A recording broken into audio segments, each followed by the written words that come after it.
హెచ్చరిక, దైవజనుని హెచ్చరిక. కుటుంబం కట్టబడాలంటే కుటుంబ ప్రార్థన ఉండాలండి. కలిసి ప్రార్థించేవారు కలిసి జీవిస్తారు. ఎంతమంది ఇళ్లలో కుటుంబ ప్రార్థన ఉందో చెప్పండి. అయ్యో, ఎంతమంది కుటుంబాలు ఉన్నాయో చేయి చూపించండి. ఎంతమందికి ఉన్నాయి కుటుంబాలు? అందరికి ఉన్నాయి కదా. కాబట్టి అందరిలో ఏముండాలి? ఇక నుంచి ఈ రోజు నుండి కుటుంబ ప్రార్థన చేసుకోండి. మీ ఇంటి చుట్టూ దేవదూతలు కావలి ఉంటాయి. మీ మనసుల చుట్టూ, మీ మనసులను క్రీస్తు సమాధానం ఏళ్తుంది. ప్రార్థించేటప్పుడు మన మనస్సులు కలిసిపోతాయండి. పరిశుద్ధాత్ముడు మన మనసుల్ని పెనవేస్తాడు, శుద్ధి చేస్తాడు. అపోహలు, అనుమానాలు, భేదాభిప్రాయాలు, కక్షలు, ద్వేషాలు, కోపాలు ఇవన్నీ ఫిల్టర్ అయిపోతాయి. టీ కెటల్లో టీ కాసి అది ఇది పెట్టి వడగడతారు చూడండి. అలాగా ప్రార్థన సమయంలో నీలో ఉన్న చెత్తంతా వడగట్టబడి స్పష్టతను మీరు కలిగి ఉంటారు. ఈ రోజు నుంచి మీరు ప్రార్థన చేయండి. టైం లేదని చెప్పొద్దు. 5 నిమిషాలు చేయండి. 2వ రోజు 10 నిమిషాలు చేయండి. 3వ రోజు 15 నిమిషాలు చేయండి. ఆ తర్వాత నేను చెప్పక్క లేకుండానే మీరు గంట సేపు చేస్తారు. ఎందుకంటే అందులో ఉన్న మాధుర్యాన్ని, అందులో ఉన్న ప్రత్యేకతను మీరు అనుభవిస్తారు. కాబట్టి మీకు అర్థమైపోద్ది. ప్రార్థన చేసుకున్న రోజు ఎంత బాగా, ఆ రోజు దినచర్య ఎంత చక్కగా ఉంటుందో, ఎంత సౌమ్యంగా ఉంటుందో, ఎంత జయకరంగా ఉంటుందో మీకు అర్థమవుతుంది. పొద్దున్న లేచిన వెంటనే కూర్చోబెట్టండి మీ పిల్లల్ని. 5 నిమిషాలు చేయండి. ఒక్కళ్ళు చేయండి కనీసం, తండ్రో తల్లో. మిగిలిన కూర్చోమనండి. కుదిరితే ఒక అధ్యాయం చదవండి, లేకపోతే ఒక వచనం చదవండి. ఒక వచనం చెప్పండి. కుదిరితే ఒక పాట పాడండి, లేకపోతే ఒక అధ్యాయం చదవండి. లేదా మొదట ఒక వచనం చదివి ఒక్కరు ప్రార్థన చేయండి. అది అలవరుచుకోండి. ఒకే స్థలంలో చేయండి ప్రార్థన. వీలైనంత వరకు ఒకే సమయాన్ని ఎన్నుకోండి. ఒక వారం రోజులు అదే స్థలంలో అదే సమయానికి మీరు కూర్చోండి. అందరు రాకపోతే ఇంట్లో వాళ్ళు ఎంతమంది వస్తే అంతమంది కూర్చోండి, ఏం పర్వాలా. ఆయన రాలేదంటే నువ్వు మాడవద్దు ప్రార్థన. నువ్వు నీ చిన్న బిడ్డ ఇద్దరు వస్తే ఇద్దరే కూర్చొని చేయండి. 2 స్టార్ట్ చేస్తే 3 అవుతారు, 3 స్టార్ట్ చేస్తే 4 అవుతారు. ఎక్కడ 2-3 ఉంటారు అక్కడ వారి మధ్య నేను ఉంటాను అన్నాడు ప్రభు. కాబట్టి దేవుడు తన కార్యాన్ని జరిగించడానికి మన ఫ్యామిలీ ప్రేయర్ కుటుంబానికి ముఖ్యమైనది. కుటుంబంలో కలిసి భోజనం చేయటం కూడా అలవరుచుకోండి. ఎంతమంది మా ఇంట్లో కలిసి భోజనం చేస్తామంటారో చేయి చూపించండి. Very good. అప్పుడు పోట్లాడుకుంటారా? భోజనశాలకు కూడా వస్తాడు సాతానుడు. అది ఎక్కడ ఉంటుందో, భోజనం ఎక్కడ ఉంటుందో అక్కడ సాతాను ఉంటాడు. అందుకని భోజనం బల్ల దగ్గర క్రైస్తవుల ఇళ్లల్లో ఒక వాక్యం ఉంటుంది.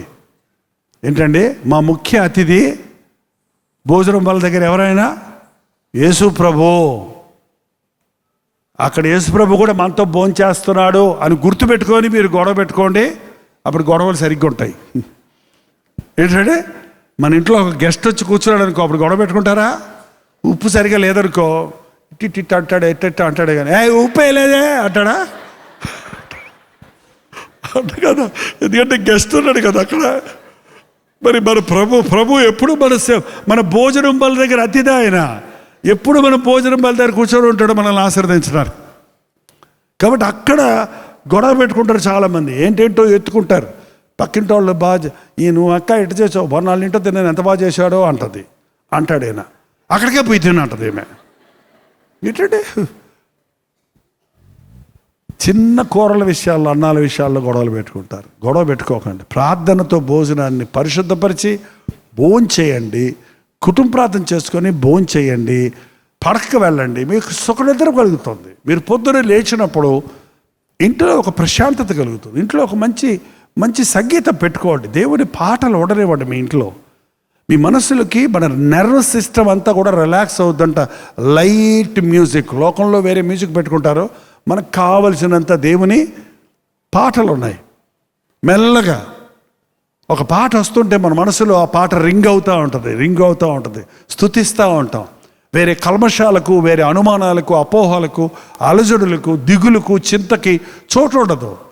దేవుని నీతిమంతుల గుడారముల్లో నుండి రక్షణ సునాద గీతాలు వినపడుతుంటాయి. నీ ఇంటిలో ఎప్పుడు సినిమా పాటలు రాకూడదు. మీ ఇంట్లో సినిమా పాటలు వస్తున్నాయా?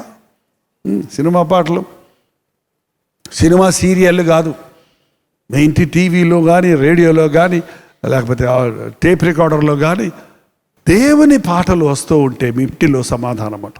ఒక్క మాట చెప్పి నేను ముగిస్తున్నానండి. మీ పిల్లలు ఎప్పుడు ఇంటికి వెళ్ళిపోదామా, అమ్మ మాకేమన్నా పెట్టుతుంది, అమ్మతో చెప్పుకుందాం అనే ఆశ మీ పిల్లలకు ఉండాలండి.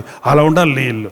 ఎప్పుడు ఇంటికి వెళ్ళిపోదామా, నా భార్య నా కోసం ఎదురు చూస్తుంది, వేడి వేడిగా ఏమన్నా పెడుతుంది, భార్య బిడ్డలతో నేను సంతోషించుకోవాలి, మాట్లాడుకోవాలి అనే ఆశ పురుషుడికి వచ్చేటట్టుగా జ్ఞానవంతురాలు ప్రవర్తించాలి. ఆఫీసు నుంచి వచ్చి ఏమైనా ఉందా అంట, ఏం కావాలి, తినరాలేదా అంటే తినరా అని చెప్తున్నావు అన్నమాట. నువ్వు రేపు నుంచి తినే వస్తాడు ఆయన. ఇక ఇంట్లో పెట్టదని చెప్పి ఇంకేం చేస్తాడు, తినే వస్తాడు. అట్టగా భేదాభిప్రాయాలు వచ్చేస్తున్నాయి. బయట తిండి అలవాటు పట్టుకోకండి. కుటుంబం ఎందుకు ఇచ్చాడు దేవుడు? తినటానికి, విశ్రాంతి తీసుకోవడానికి, సహవాసం చేయడానికి కుటుంబం ఉంది. కుటుంబంలోనే జరగాలి అవి. ఈ చిన్న పాయింట్స్ మనం పెట్టుకుంటే సాతాను మన ఇంట్లో జొరబడలేడు. భార్యాభర్తల మధ్య భేదాభిప్రాయాలు రావు. కుటుంబంలో పెరిగే బిడ్డలు శ్రేష్ఠులు అవుతారు. మీ బతుకు ఇప్పటికే సగం అయిపోయింది. కనీసం మీ ఇళ్లలో నుంచి గొప్ప వ్యక్తులు రావాలా అంటే, మీ బిడ్డలు గొప్పవారు అవ్వాలంటే మీరు మేలుకోవాలి. మీ ఇంటిని దేవుని సన్నిధితో నింపుకోవాలి. దేవుడి చేత ఆశీర్వదించబడిన కుటుంబములన్నీ మనకు ఇచ్చునుగాక. లేచి నిలబడండి, ప్రార్థన చేద్దాం. ప్రార్థన. కళ్ళు మూసుకోండి, అందరూ ప్రార్థన చేసుకుందాం. పరిశుద్ధుడా, ప్రేమగల తండ్రి, నీకు వందనాలయ్యా. ఇదిగో నా భార్య, ఇదిగో నా భర్త, ఇదిగో నా బిడ్డలని వీరి చేతులు ఎత్తి నాయన నీ సన్నిధిలో ప్రార్థిస్తుండగా, అపవాదికి వీరి గృహాలలో ఏ విధమైన అధికారం లేకుండా మనస్మర్ధలకు కానీ, కరువులకు కానీ, కష్టాలకు కానీ, దురభ్యాసాలకు కానీ వీరి ఇంటిలో ఉన్న బిడ్డలు విడిపించబడినట్లుగా సహాయం చేయము. క్రీస్తు కేంద్రిత కుటుంబాలుగా వీరి కుటుంబాలని దయచేయను ఆయన. నీవు ఆశీర్వదించిన కుటుంబాలుగా చేయి తండ్రి. ప్రతి కుటుంబంలో సమృద్ధి అయినటువంటి ఆహారాన్ని దయచేయము. వారి కష్టార్జితాలను దీవించము నాయన. కుటుంబంలో పోరాటాలు లేకుండా, అలజడులు లేకుండా, సాతానుకు నిలయము కాకుండా చేయనాయన. ఎప్పటికప్పుడు హృదయాన్ని కుమ్మరించి క్లియర్ చేసుకోవడానికి, క్రీస్తు రక్తములో కడగబడి దీవించబడుటకు సహాయము చేయి. యేసు క్రీస్తు నామములో అడుగుచున్నాము తండ్రి. మన తండ్రి అయిన దేవుని యొక్క ప్రేమయు, కుమారుడైన క్రీస్తు యొక్క కృపయు, ఆదరణకర్త అయిన పరిశుద్ధాత్మ యొక్క సహవాసము కుటుంబాలుగా ముందుకు వచ్చి చేతులు కలిపి నీ సన్నిధిలో నిలబడిన వీరిని ఒక్కొక్కరిని నీ ప్రేమతో అభిషేకించి, వీరి హృదయాలను నీ ప్రేమతో పెనవేసి నీ సమాధానములతో నింపి పంపించమని యేసు క్రీస్తు నామములో అడుగుచున్నాము తండ్రి. ఆమేన్.